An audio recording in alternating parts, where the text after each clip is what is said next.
Good morning, everyone. Welcome to Sunday service.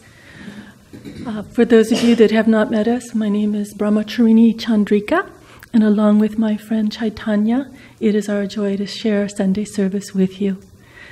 And this topic, as Aaron read, is a very deep one. And the passage in particular of ask and it shall be answered, seek and you will find, knock and it shall be opened unto you, is one that has always touched my heart deeply. And I've never really been attuned, so to speak, with the passages of the Bible. Many of them were just mysteries to me.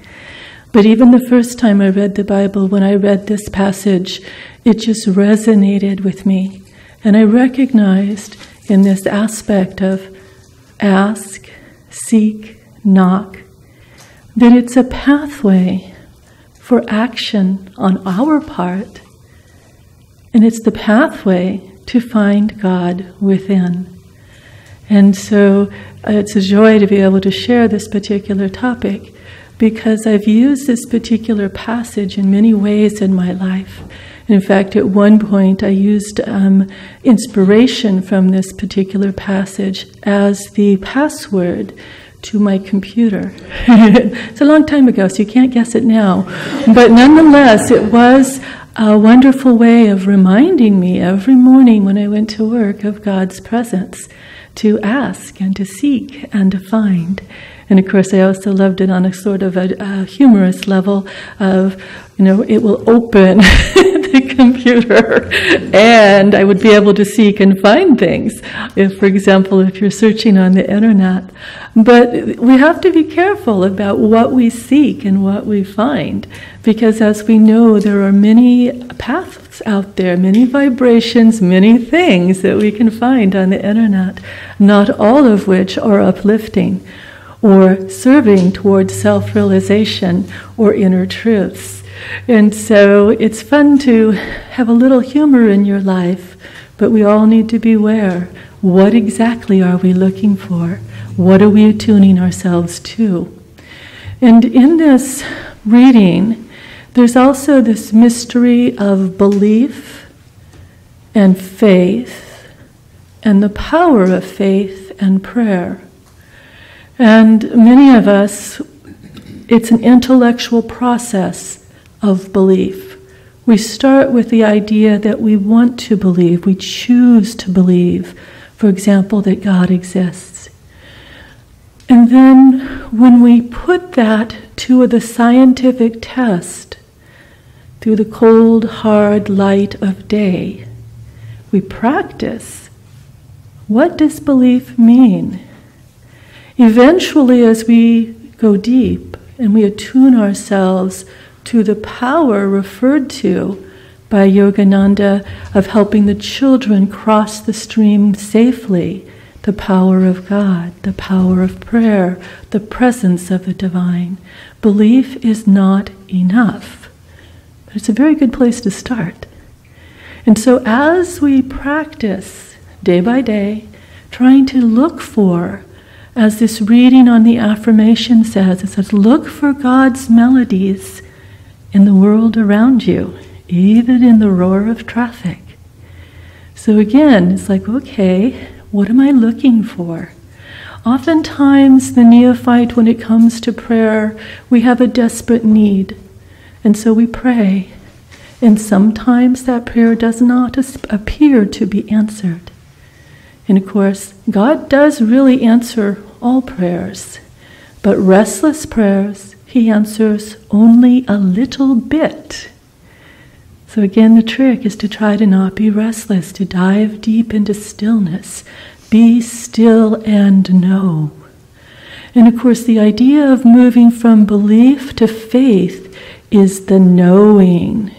It means that you observe in your life and the lives of others the reality that prayer indeed does work, and that we can trust in that. And the deeper we trust in that, and the more we surrender ourselves to God's will, then the power of God's will aligned with our will can move the mountains. We can't, but God's will through us, aligned with God's will, can. And so when we're practicing faith, learning to develop it like any other spiritual muscle, we have to look carefully. Look carefully in our own lives and through the lives of others to see the melody of God's love moving through us, moving through them.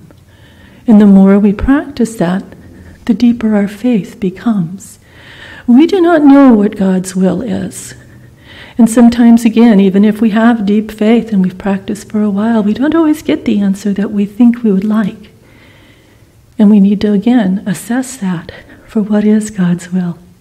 Oftentimes we will pray for something that we have a need for.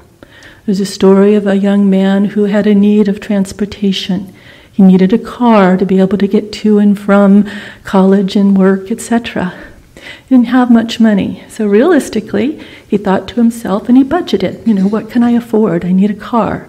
So, okay, well, I can afford a Volkswagen Bug. Okay, I can afford that. So he prayed really, really hard for that Volkswagen Bug.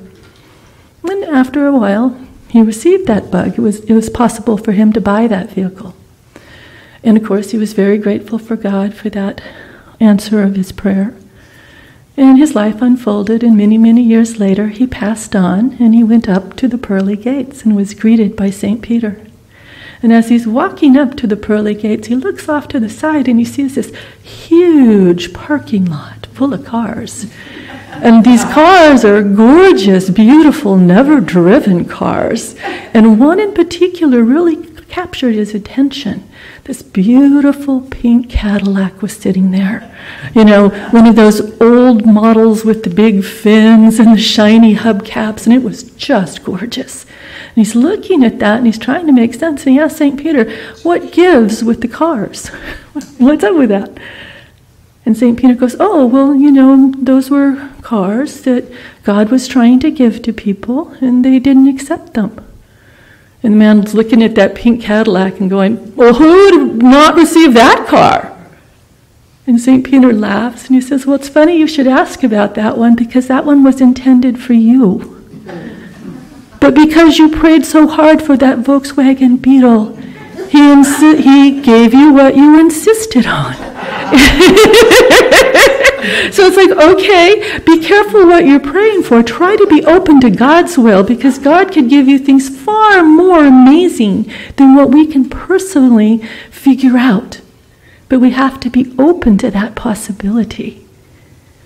Now, when we're thinking of the idea of prayer, and sometimes we don't really know how to pray. In other words, that's part of the question. How do we go about this? Is there a right way to pray? Is there not a right way? What if I don't do it right? That's a question that comes up. And we need to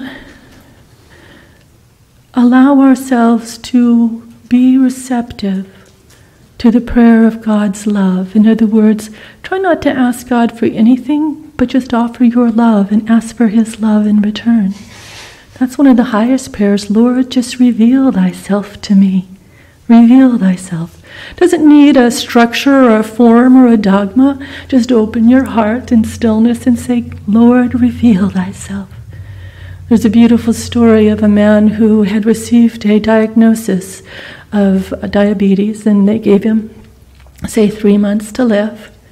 And this man had always wanted to pursue God, but he always had other things that kind of captured his attention and needed to be done. But when he got that diagnosis, he said, I am going to dedicate every day of my life to finding God. And he just said, Lord, reveal thyself, come to me. That was his prayer. And he did his best with his body in bad shape to do that. And the 3 months went by. He was still in the body, continued on with his prayer. 6 months, a couple of years, a few more years after. And of course, as the years went by, he got better at it and stronger at it. And one day, while he was praying to God to reveal himself, herself to him, suddenly the divine light was there within and all around him. And the divine light held him and came to him. And in that instant, when he experienced the divine light deep within his own being, he realized also that he had been healed. And he said, "Lord, I didn't ask you to heal me. I just wanted you to reveal yourself to me." And the Lord answered, "Where my light exists, there no darkness can dwell." And so when we're focused on prayer, think about offering your heart's love and devotion to God, the simplicity of your own heart. Don't worry about the form and the structure. It's another gorgeous story that's told of hermits living on an island in the middle of a big sea, someplace in the somewhere near Assisi, if I understood the story correctly. Was it Lake Como, maybe? But anyways, hermits living on an island, limited contact with the world. You know, the fishermen would come and visit them on occasion and drop off food for them and other supplies and stuff. But these three hermits were very simple. They were not learned priests, but they had a great simplicity and love for God. And their prayer, their only prayer, "We are three, thou art three, have mercy on us." They would say that just throughout the day and live very simply. Well, the fishermen and the village folk started to realize that these three hermits seemed to have a great magnetism and a deep faith. And so they would come to these hermits and they would ask for their prayers and they would ask for their intercession with God on problems that they were facing. And so rumors of miracles went across the sea and ended up in the bishop's ears.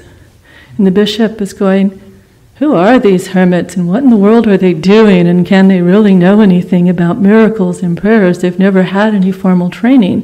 Maybe I should go out and check it out and see what's going on out there."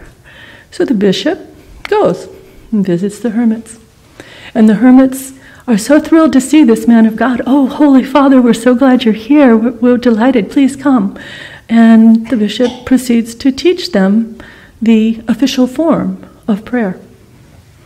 You know, prayers structurally for certain things or certain circumstances, etc.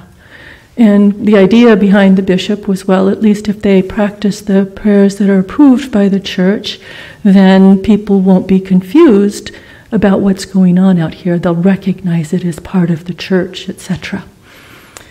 So he teaches them, and eventually he leaves. And as he's leaving, he sails away on a boat. And he looks back at the island. And across the water, he sees this ball of light moving across the water, moving towards him, getting closer and closer and closer to him. He's a little alarmed at, the aspect of this light coming right at him.